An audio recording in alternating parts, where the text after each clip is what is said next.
Hello guys, Endragh here. We're continuing with more Color of Magic by Terry Pratchett.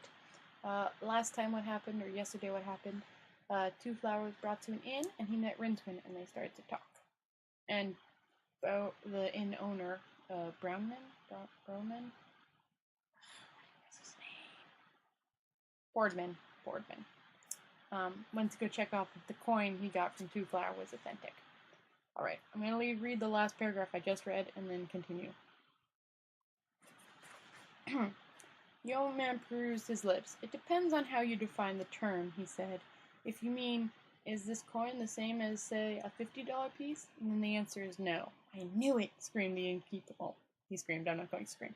I knew it, screamed the innkeeper, and started towards the door. I'm not sure that I'm making myself clear, said the alchemist. Boardman turned around angrily. What do you mean? Well, you see, what with one thing and another, our coinage has been somewhat watered over the years. The gold content of the average coin is barely 4 parts in 12, the balance being made up of silver, copper. What of it? I said this coin isn't like ours. It is pure gold. After Boardman had left, at a run, the alchemist spent some time staring at the ceiling. Then he drew out a very small piece of thin parchment, rummaged for a pen amongst the debris on his workbench, and wrote a very short, small message. Then he went over to his cages of white doves, black cockatoos, and other laboratory animals. From one cage he removed a glossy-colored rat, rolled the parchment into the pillow attached to his hind legs, and let the animal go. It snuffled around the floor for a moment, then disappeared down a hole in the far wall. At about this time, a hitherto unsuccessful fortune-teller living on the other side of the block chanced to glance into her scrying bowl and gave a small scream, and, within the hour, had sold her jewelry, various magical assortments, most of her clothes, and almost all of her other possessions that could not be conveniently carried on the fastest horse she could buy. The fact that, later on, when her horse collapsed in flames, she herself died in a freak landslide in the Porking Mountains, proved that death, too, has a sense of humor. Also, at about the same moment as the homing rat disappeared into the maze of runs under the city, scurrying along in faultless obedience to an ancient instinct, the patrician of Ankh-Morpork Park picked up the letters delivered that morning by Albatross. He looked pleasantly at the topmost one again and summoned his chief of spies. And in the broken drum, Rincewind was listening open-minded as Twoflower talked. So I decided to see for myself, the little man was saying. 8 years saving up. This has cost me, but worth every half revenue. I mean, here I am, in Ankh-Morpork, famed in song and story. I mean, in the streets that have known the tread of Harrow's White Blade, Hearn the Barbarian, and Barv the Hublander, and the Weasel. It's all just like I imagined, you know? Twoflower's face was, sorry, I keep messing up the names. Rincewind's face was a mask of fascinated horror.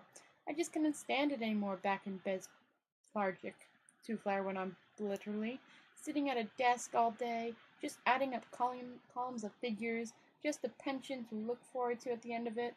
Where's the romance in that, Twoflower, I thought. It was now or never. You don't have to just listen to stories. You can go there. Now's the time to stop hanging around the dock listening to sailors' tales.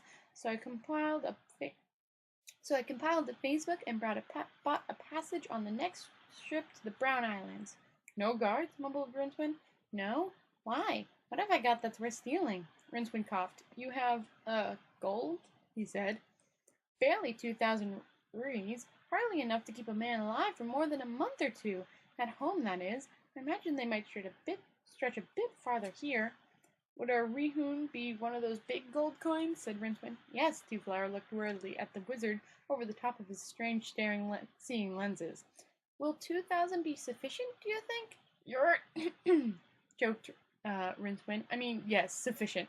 Good. Is everyone in the Argentine Empire as rich as you? Me? Rich, bless you. Whatever put that idea into your head?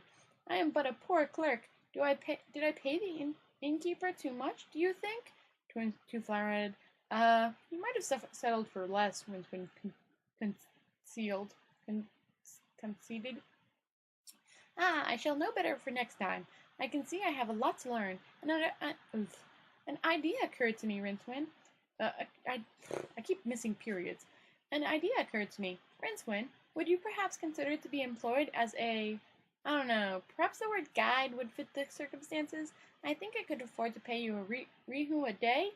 Rincewind opened his mouth to reply, but felt the words huddled together in his throat, reluctant to emerge in a world that was rapidly going mad.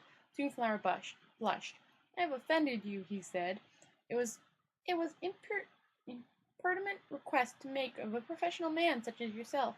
Doubtless you have many projects you wish to return to.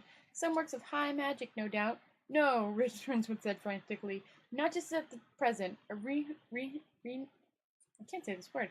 Renew, you say? Once a day? Every day? I think perhaps in the circumstances I should make it 1.5 renus per day. Plus any out-of-pocket expenses, of course. The wizard rallied magnificently. That'll be fine, he said. Great. Twoflower reached into his pouch and took out a large round gold object, glancing at it for a moment and slipped it back. Rincewind didn't get a chance to see it properly. I think, said the tourist, that I would like a little rest now. It was a long crossing, and then perhaps you would care to call back at noon, and we can take a look at the city. Sure. Then please be good enough to ask the innkeeper to show me to my room. Rincewind did so, and watched the nervous boardman, who had arrived at a gallop from some back room, lead the way up the wooden steps behind the bar. After a few seconds, the luggage got up and pattered across the floor after them. Then the wizard looked down at the 6 big coins in his hand. Twoflower had insisted on paying his first 4-day wages in advance. Hugh nodded and smiled encouragingly. Rincewind snarled at him. As a student wizard, Rincewind had never achieved high marks in precognition, but now unused circuits in his brain were throbbing, and the future might as well have been engraved in bright colors on his eyeballs. The space between his shoulders' blades began to itch. The sensible thing to do, he knew, was to buy a horse. It would have to be a fast one, and expensive. Offhand, Rincewind couldn't think of any horse dealers he knew who was rich enough to give chance out of almost a whole ounce of gold. And then, of course, the other 5 coins would help him set up a useful practice at some safe distance, say 200 miles. That would be the sensible thing. But what would happen to Twoflower all alone in the city where even the cockroaches had an inane instinct for gold? A man would have to be a real heel to leave him. The petitioner of Ankh-Morpork smiled, but with his mouth only. The hub gate, you say? He murmured. The guard captain saluted smartly. Aye, lord. We had to shoot the horse before he would stop, which, by a fairly direct route, brings you here, said the petitioner, looking down. I say it all the way. It's not petitioner. It's Pattison. Okay. Looking down at Rincewind. And what have you got to say for yourself? It was rumored that an entire wing of the Patricin's palace was filled with clerks who spent their days collecting and updating all the information collected by their master's exquisite organized spy system. Rincewind didn't doubt it. He glanced towards the balcony that ran down one side of the audience room. A sudden run, a nimble jump, a sudden hail of crossbow pories. He shuddered. The Patricin, I just didn't sound right. All right. Patricin cradled his chin in a bell-ringing hand, and regarded the wizard with eyes as small and hard as beads. Let me see, he said. Oath-breaking, the theft of a horse, uttering false coinage. Yes, I think it's the arena for you, Rincewind. This is too much. I didn't steal the horse. I bought it fairly, but with false coinage. Technically theft, you see. But those rehos are solid gold. Rehus? The patrician rolled one of them around in his thick fingers. Is that what they are called? How interesting. But as you point out, they are not very similar to dollars. Well, of course they're not. Ah, you meant it then. Rincewind opened his mouth to speak, thought better of it, and shut it again. quite so. And on top of these, there is, of course, the moral oblique attendance on the coward betrayed. The moral oblique attendance on the cowardly betrayal of a visitor to the shore. For shame, Rincewind. But the patrician waved a hand vaguely. The guard behind Rincewind backed away, and their captain took a few paces to the right. Rincewind suddenly felt very alone. It is said that when a wizard is about to die, Death himself turns up to claim him, instead of delegating the task to a subordinate, such as disease or famine, as is usually the case. Rincewind looked around nervously for a tall figure in black. Wizards, even failed wizards, have in addition to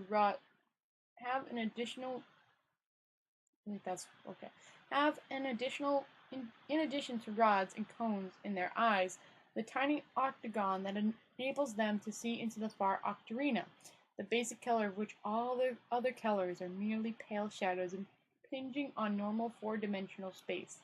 It is said to be sort of a fluorescent greenish yellow purple. Was that a flicker of shadow in the corner? Of course, said the patrician. I could be merciful. The shadow disappeared. Rincewind looked up, an expression of insane hope on his face. Yes, he said. The patrician waved a hand again. Rincewind saw the guards leave the chamber. Alone with the overlord of the twin cities, he almost wished they would come back. Come hither, Rincewind, said the patrician. He indicated a bowl of saviors on the low oxine table by the throne. Would you care for a crystallized jellyfish? No? Said Rincewind. No. Now I want you to listen very carefully to what I am about to say, said the patrician ambiently. Otherwise you will die. In an interesting fashion. Over a period. Please stop fidgeting like that. Since you are a wizard of sorts, you are of course aware that we live upon a world shaped, as it were, like a disk, and that there is said to exist, towards the far rim, a continent which, though small, is equal in weight to all the mighty landmass in this semicircle, and that this, according to ancient legends, is because it is largely made of gold? Rincewind nodded. Who hadn't heard of the counterweight continent? Some sailors even believed the childhood tales and sailed in search of it. Of course, they returned either empty-handed or not at all, probably eaten by giant turtles in the opinion of more serious mariners, because of course the counterweight continent was nothing more than a solar myth. It does, of course, exist, said the patrician, although it is not made of gold. It is true that gold is a very common metal there. Most of the mass is made up by vast deposits of octarine deep within the crust. Now, it will be obvious to an insightive mind like yours that the existence of the counterweight continent poses a deadly threat to our people here. He paused, looking at Rincewind open-mouthed. He sighed. He said, Do you by any chance fail to follow me? Yerg, said Rincewind. He swallowed and licked his lips. Well, gold. I see, said the patrician sweetly. You feel, perhaps, that it would be a marvelous thing to go to the counterweight continent and bring back a shipload of gold? Rincewind had a feeling that some sort of trap was being set. Yes, he ventured, and if every man on the shore of the Circle Sea had a mountain of gold of his own, and if every man on the shore of the Circle Sea had a mountain of gold on his own, would that be a good thing? What would happen? Think carefully. Rincewind's brow furrowed. He thought, we'd all be rich? The way the temperature fell at his remark told him that it was not the correct one. I may as well tell you, Rincewind, that there is some contact between the Lord of the Circle Sea and the Emperor of the Argenian Empire. As it is styled, the patrician went on, it is only very slight. There is little common ground between us. We have nothing they want, and they have nothing we can afford. It is an old empire, Rincewind, old and cunning and cruel and very, very rich. So we exchange fraternal greetings by albatross mail, and at infrequent intervals. One such letter arrived this morning. A subject of the Emperor appears to have taken it into his head to visit our city. It appears he wishes to look at it. Only a madman would possibly undergo all the privations of crossing corn-wise ocean in order to merely look at anything. However, he landed this morning. He might have met a great hero, or the cunningest of thieves, or some wise and great sage. He met you. He has employed you as a guide. You will be a guide, Rincewind. You will be a guide, Rincewind, to this looker, this Twoflower. You will see that he returns home with a good respect for our little homeland. What do you say? Well, what do you say to that? Thank you, Lord? Thank you, Lord, said Rincewind miserably. There is another point, of course. It would be a tragedy should anything untowarded happen to our little visitor. It would be delightful if he were to die, for example. Oh, sorry, read that really wrong. It would be dreadful if he were to die, for example. Dreadful for the whole of our land, because the Argentine Empire looks after his own, and could certainly extinguish us at a nod. A mere nod, and that would be dreadful for you, Rincewind, because in the weeks that remain before the Empire's huge mercenary fleet arrives, certain of my servants.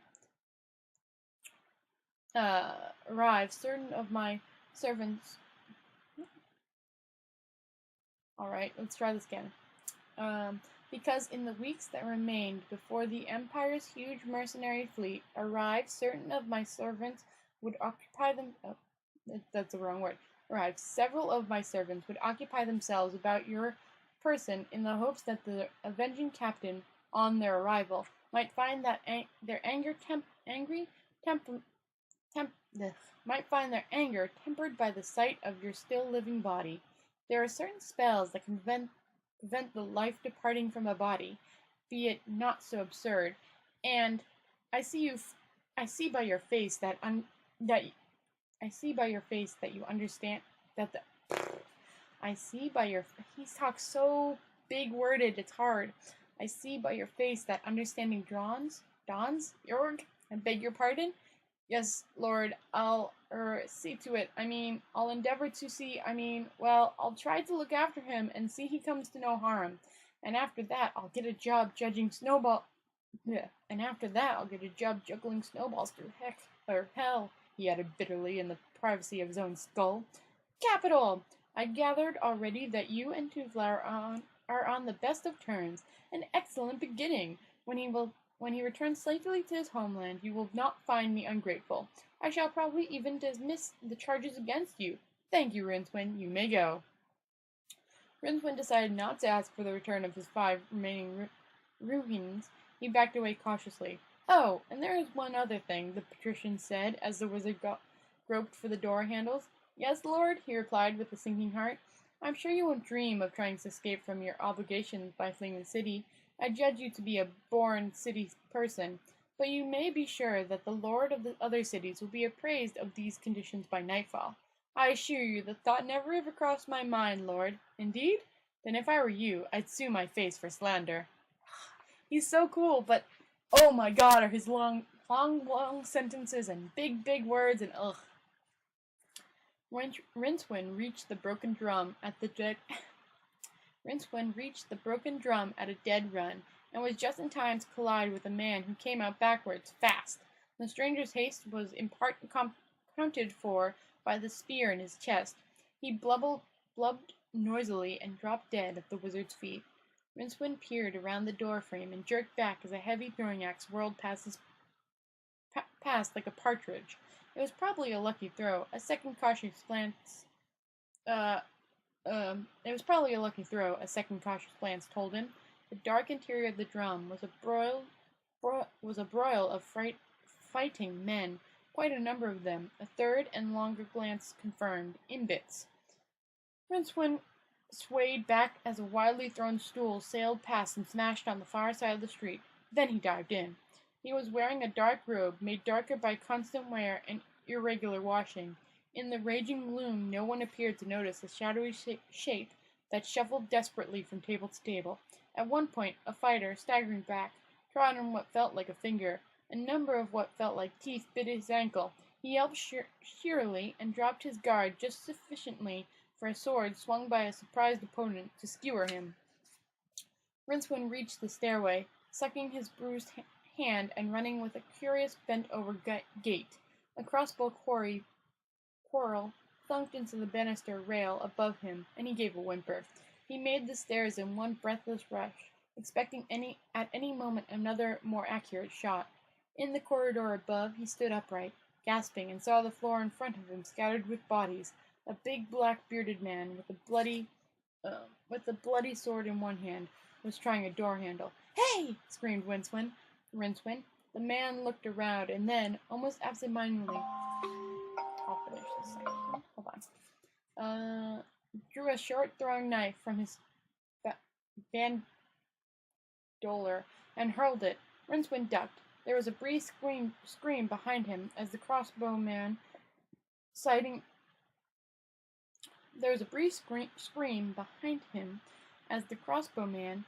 down his weapon, dropped it and clutched at his throat.